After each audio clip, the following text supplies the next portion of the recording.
Hello and welcome back to On the Workbench. Today we're taking a look at the latest lawsuit in the tool industry. In this case, we got the Milwaukee Electric Tool Company, commonly known as Milwaukee, versus the Snap-on Tool Company. And so this case, in a nutshell, revolves around the Milwaukee M18 battery platform against the Snap-on 18-volt battery platform. I know we're deep into the minutia here, but I think the implications could be pretty big for what this means in the power tool industry, especially as pneumatic tools are perhaps becoming a little bit obsolete these days. So some of the key details in the lawsuit: this was filed in the Eastern District of Wisconsin in the United States of America. The case number is what's shown on the screen. Filed actually all the way back in 2014, and at the time of the filing, Milwaukee had filed a number of similar lawsuits against a number of other manufacturers besides Snap-on, but as far as I can tell, Snap-on is one of the only ones that fully litigated out this case to the full length. And the jury verdict was reached not that long ago, on October 26th of 2017. So this has been lingering in the courts and working its way through for a little over 3 years. And at the heart of this issue are 3 patents, and this revolves around a case of patent infringement. So the first patent that we're going to talk about, this is known as the 290 patent, because that's the last 3 digits of the U.S. patent number. Filed back in 2007, granted in 2009. And the abstract, which I'm going to read here in its entirety for this one time, but we'll see this exact same word show up on the next 2 patents again. And so this 290 patent is, quote, a method for conducting an operation including a power tool battery pack. The battery pack can include a housing, a first cell supported by the housing and having a voltage, and a second cell supported by the housing and having a voltage. The battery pack also can be connectable to a power tool and be operable to supply power to operate the power tool. The method can include discharging one of the first cell and the second cell until the voltage of one of the first cell and the second cell is substantially equal to the voltage of the other of the first cell and the second cell, unquote. So now the key claims found in this 290 patent are that a battery pack for powering a handheld power tool that might be comprised of the following. First part, a housing connectable to and supportable by the handheld power tool, and a plurality of battery cells supported by the housing, the battery cell being capable of producing an average discharge current greater than or equal to approximately 20 amps, the battery cells having a lithium-based chemistry.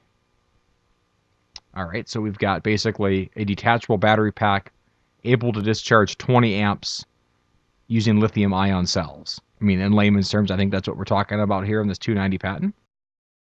And so there's some exhibits that go with this patent here. You can see, or they show some different pictures. The center image is sort of a circuit diagram. When you look at it closer, I'm not sure it's coming out very well here on this slide, but we dig through the legal findings. You can see they put through a few circuitry diagrams, which I think is interesting and actually contributes maybe more to the state of the art. And I'll talk more about that later when I talk about my opinions on this. And they just go through some depictions of how what's patented might look. So now let's talk about the second patent, the number 173 patent, filed in 2008, granted in 2011. And the abstract here reads identical to what the first one did, so no reason to reread that. The key claims perpetrated or put forth by the 173 patent is for a rechargeable battery pack for powering a high current draw handheld power tool, the battery pack comprising a housing connectable to and supportable by the handheld power tool, a plurality of battery cells supported by the housing, the battery cells being capable of producing an average battery pack discharge current greater than or equal to approximately 20 amps, the battery cells having a lithium-based chemistry. You've seen that language before. Bullet point number 3, at least one terminal through which the battery pack discharge current flows. The at least one terminal connectable to at least one corresponding terminal of the handheld power tool, and fourth point, a locking assembly operable to lock the housing to the handheld power tool. Presumably they mean the housing of the battery pack. And now on to the third patent, the 510 patent, filed in 2011, also granted in 2011. And this abstract reads identical to the other two. Again, closely related, so no surprise. There's obviously a few years between some of these patent dates so far. So the claims put forth in the 510 patent is for a battery pack for powering a handheld power tool, the battery pack comprising housing connectable to and supportable by the handheld power tool, a plurality of battery cells supported by the housing, the battery cells being capable of producing an average discharge current greater than or equal to approximately 20 amps, the battery cells having a lithium-based chemistry, the battery cells having a combined nominal voltage of at least approximately 18 volts. And then that last paragraph repeats again multiple additional times, replacing the final line of 18 volts with 14.4 volts, 12 volts, 21 volts, 24 volts, 3.6 volts, and then the range between 12 and 24 volts. And I still got kind of iterative, and so that's just me trying to make it a little more understandable for you guys. So now in general, some key claims that Milwaukee put forward in their lawsuit. They state that collectively the three patents cover aspects of Milwaukee's tools pioneering inventions in the area of lithium-ion power handheld cordless tools and associated technologies related to controlling and charging battery packs for such tools. Prior to Milwaukee's introducing of the first lithium power tool, handheld cordless power tool in January 2005, most handheld power tools were powered by battery packs utilizing nickel-cadmium batteries. Hopefully you can tell from the slant of my voice there that these are clearly bits of marketing gibberish here that's littered in the lawsuit. And that's actually notable because the judge will comment on that later in this case whenever we get there.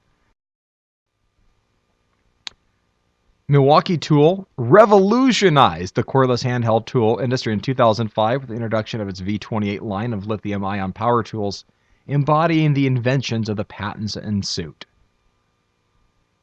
And the defendant, in this case Snap-on, imports, offers for sale, and/or sells handheld cordless power tools that utilize multi-cell lithium-ion battery packs.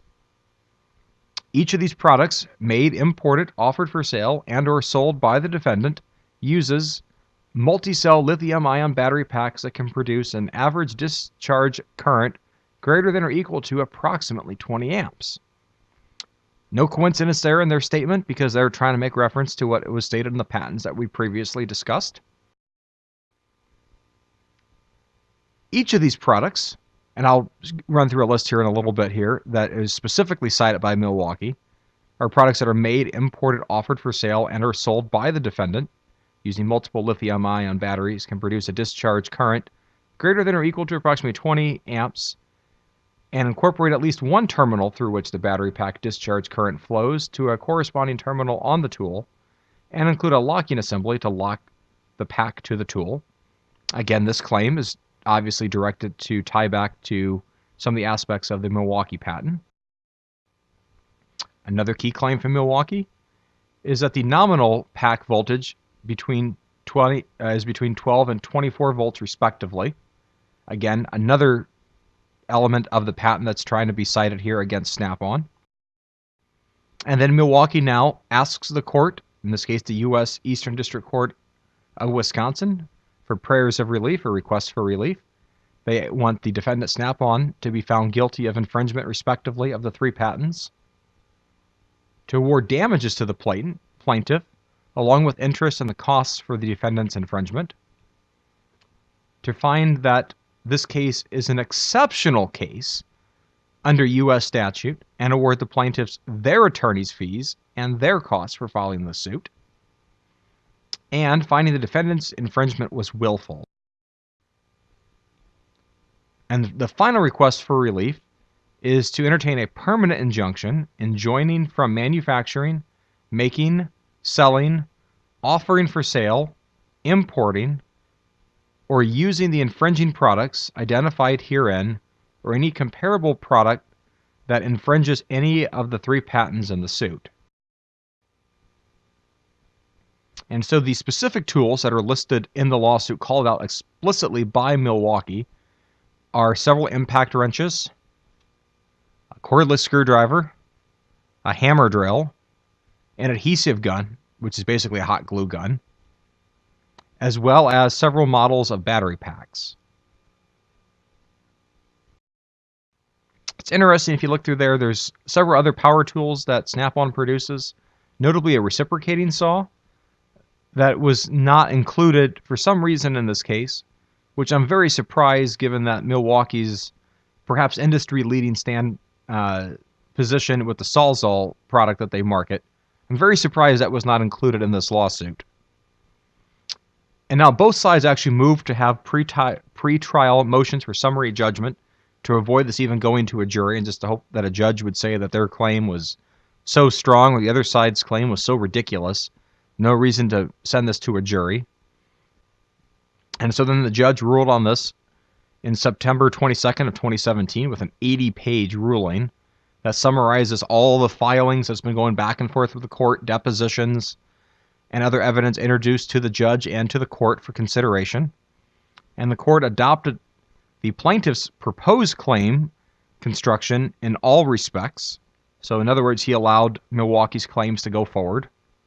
And the court further found that Snap-on had not proffered sufficient undisputed facts to warrant summary judgment on the grounds of derivation or pre-suit damages, and that the plaintiffs, in this case Milwaukee, have not shown that the undisputed facts support application of the assigner estoppel against Snap-on, although IPR estoppel does operate to bar some uses of some of Snap-on's prior art references, and that the court determines that there is insufficient factual basis for Snap-on's claim of invalidity of the patents, its inequitable conduct defense, and certain aspects of its anticipation defense, and so these will not be permitted to proceed to trial. So in essence, the judge is actually blocking certain aspects of what might be permitted at the trial to go forward based on what he's seen so far presented before it went to trial, or let me be more specific, a jury trial. Now it's interesting, the 80-page document, the judge put a couple footnotes in here that I want to bring to your attention that I think are just fascinating to see the character of what was going back and forth with the legal teams on both sides, and it would be wonderful to have been a fly on the wall in the courtroom floating around. And so this begins with the first footnote. The court pauses here to note that the parties often treated their factual briefings as a sandbox for gratuitous nipping at each other. Even when the core material fact at issue could not be disputed, they rarely overlooked a chance to disagree over minutiae. Additionally, in stating the facts, they often included their own interpretive gloss on the document or testimony in question, which invited further unnecessary disputes as to what a document actually said or what a witness's testimony actually was. This behavior made the work of the court more onerous, as it forced the court to carefully comb the record for the true facts, including the parties' competing statements of fact, which, and this is my emphasis, totaled hundreds of pages, and the thousands of pages of exhibits attached thereto. The court will not expend its limited resources resolving every minor evidentiary dispute the parties attempted to raise. Material disputes will be discussed, anything less will not. The court expects that the parties' pretrial submissions will be formulated in a more cooperative fashion with a focus on the clear, cognate presentation of the issues to be decided at trial. By way of example, here is found one of the parties' classic and frivolous attempts at disputing the facts. Plaintiffs responded to the fact with the word disputed, assuming that suffices to raise a dispute as to whether Remmer's email is authentic. It does not, as per Federal Rules of Civil Procedure. The rest of the response says that, quote, assertions in paragraph 86 are not supported by the cited material, ID, but why not? It is not the court's task to read Remmer's entire deposition or some other documents buried in the record to find out what plaintiffs meant according to Federal Rules of Civil Procedure. The parties' experienced and abled counsel know these elementary principles of summary judgment practice. Their choice to waste the court's time on such matters is concerning. And so I thought that was fascinating that the judge was clearly annoyed at the litigious nature of what these sides put forward and trying to stretch out this case and trying to get the court to decide every single irrelevant detail at stake. And so one of the details that came up that I think is of substance is this issue around 20 amps and what that means. And so Milwaukee put forward in their response that they looked at the 20 amps issue that was contained in the patents as relating to battery cells when configured together in a battery pack are capable of producing reasonably close to 20 amps of discharge current or greater over the course of delivering their entire rated capacity. Whereas Snap-on, their response was simply that this claim term is indefinite as per United States Code. Basically saying that what Milwaukee is attempting to claim is indefinite, unpatentable, and holds no ground. So then the verdict found by the jury was unanimous on all counts in favor of Milwaukee. Snap-on was ordered to pay $27.8 million. Here's just a couple little screenshots here taken out of the jury's response packet. You can see they checked the box for finding that the infringement was willful and the reasonable royalty payment due to Milwaukee at $27.8 million. Now, in all fairness, there's still a few more dates ahead of them where the parties can still litigate to the judge the exact terms and the grounds and when some of these things will come into effect.